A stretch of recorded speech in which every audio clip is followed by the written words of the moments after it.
Mutakhir ini berkaitan dengan skema ni tu. Mungkin kita di kalangan kita mungkin ada yang terkena ataupun ada yang dihubungi dan seumpamanya. Dan skema ni seolah sekarang ni dia menjadi suatu kumpulan yang terancang, profesional untuk mendapatkan wang.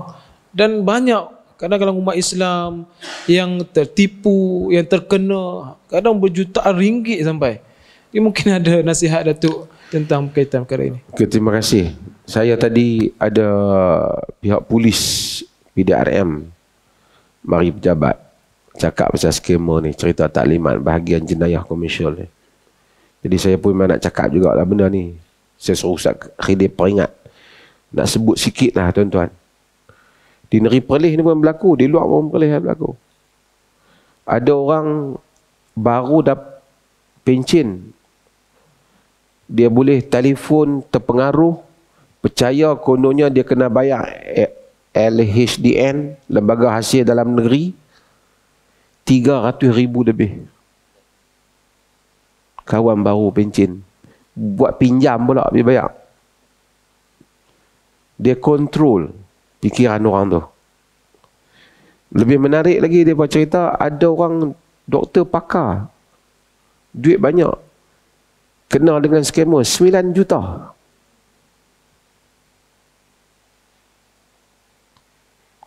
Anak family pun dia tak habaq. Dia duk bagi sikit. Ada yang kena 20-30 ribu. Orang kampung dia habaq kata ni kena bayar ni.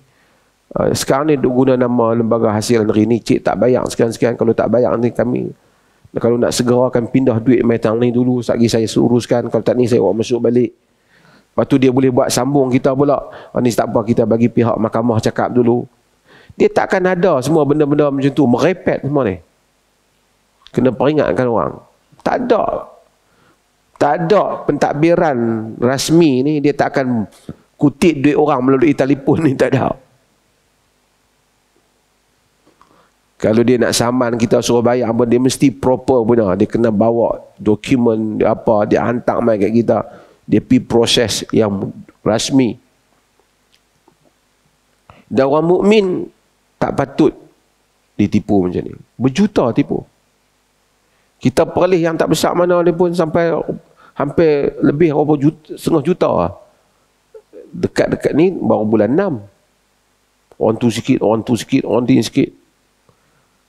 Dalam khutbah kita duk pesan pun ada orang kena. Kesian tu kadang-kadang yang dah tua-tua, pencen-pencen dah, simpan duit nak pergi mana. Sebab tu scammers ni Allah laknat mereka. Kerana mereka menipu dengan tipuan yang dahsyat harta benda orang.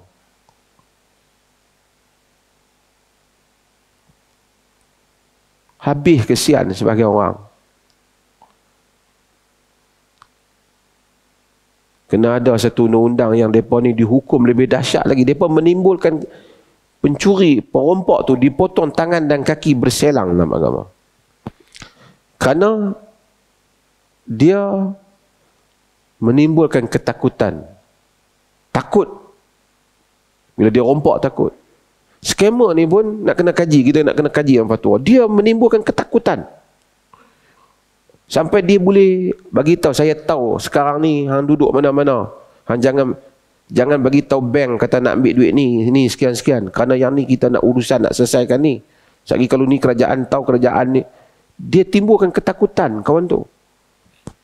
Sampai tutup pintu bilik, telefon, tak mau bagi tahu suami tahu, anak-anak tahu. Dia kontrol orang. Sebab itu tuan-tuan, saya sebutlah, memang haram lah mereka ni skema ni, tapi nak peringat kita jangan kena dari masjid ni. Orang main masjid ni. Tak ada lah. Semua ni, kadang-kadang orang kita ni mudah percaya. Mai kutip duit nak buat masjid di Mekah. Cuba bayangkan. Ada Saudi punya duk kaya, duk bagi duit kat kita, kita pergi kutip duit nak pergi hantar sana. Ada orang pergi bagi. Tu bukan Masjidil Haram, masjid haram semua.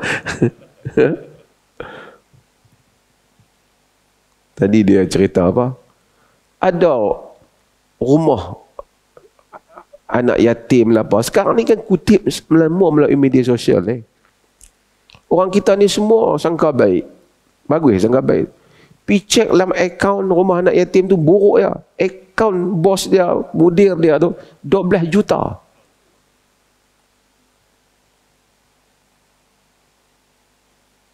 Saya bukanlah prasangka, tapi hati-hati.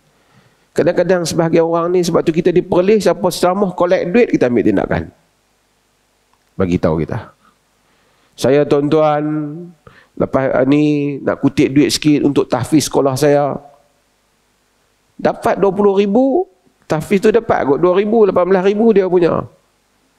Bukan saya kata semua, siapa yang tak terlibat jangan rasa. Ini saya kata hak terlibat.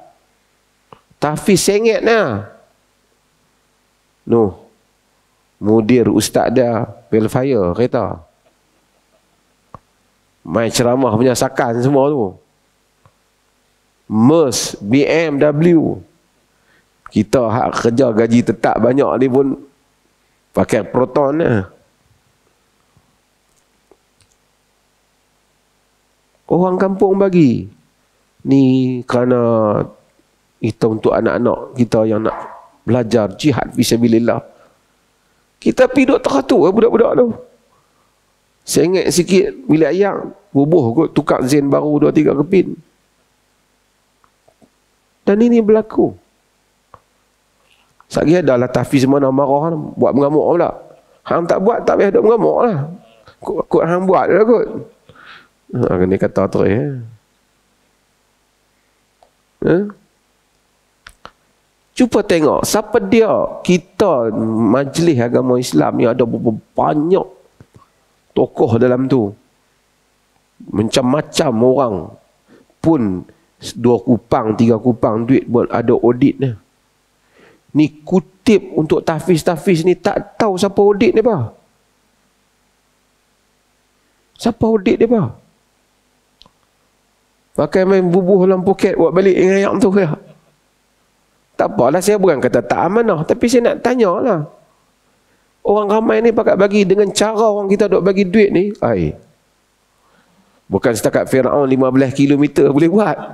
Tak boleh buat lah bangunan tinggi 15 km tu. Tapi maksudnya, boleh buat sakan lah duit sebanyak tu. Ini pun dah hati-hati kita. Bukan kata tak mau bagi, kena tanya. Duit ni pi mana? Dulu selalu orang kutip duit. Kutip duit nak buat masjid belah petani. Kerap lah. Kita tanya masjid tak mana? Tak tahu. Lah kali kita tanya dia, kutip duit ni siapa? Tahu tak masjid tu? Dia pun tak tahu. Dia kata dia pun ambil upah untuk kutip bagi pihak orang lain juga. Eksploitasi agama. Bubuh lebay, bubuh nama agama, bismillah. Orang bagi. Lepas ceramah, kutip. Dan sebab tu kita, kalau boleh, bebaskan diri daripada kepentingan yang seperti ini. Saya, bukan kata boleh kata boleh, tapi saya cuba mengelak lah. Daripada dulu lah, kalau tuan-tuan pernah tengok, saya bukanlah bagus. Tapi buku saya pun saya tak ingat kot. Saya habaq, tuan-tuan tolong beli buku saya dalam masjid. Tak ada. Saya banyak kot tulis buku. Saya habaq, buku saya ada tulis sekian-sekian, saya habaq. Suruh beli ni, kita ada conflict of interest. Tuan-tuan yang main ni, saya bawa barang sikit, tuan-tuan beli, insyaAllah duit ni kita ada conflict of interest.